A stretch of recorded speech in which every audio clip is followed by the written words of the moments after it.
There are moments where your heart aches in silence, and the people who once filled your world are nowhere to be found. You've checked your phone, scrolled for connection, prayed for clarity, and yet you still feel the emptiness. But this isn't punishment. This is placement.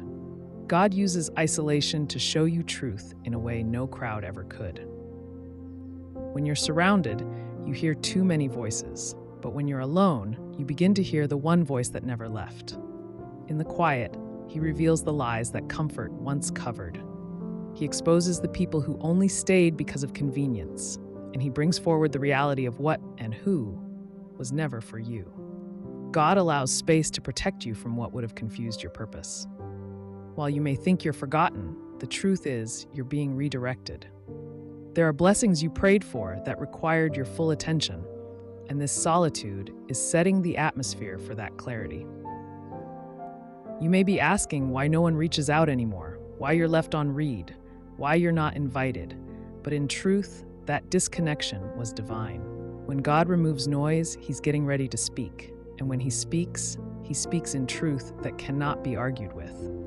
Furthermore, He allows loneliness to give your heart a deeper hunger for what's pure.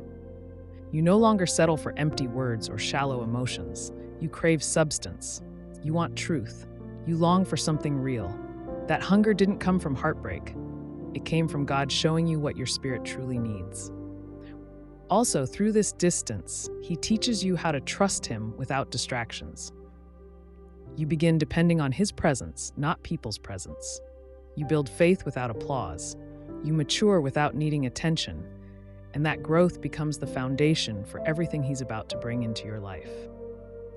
In the meantime, your loneliness becomes your teacher.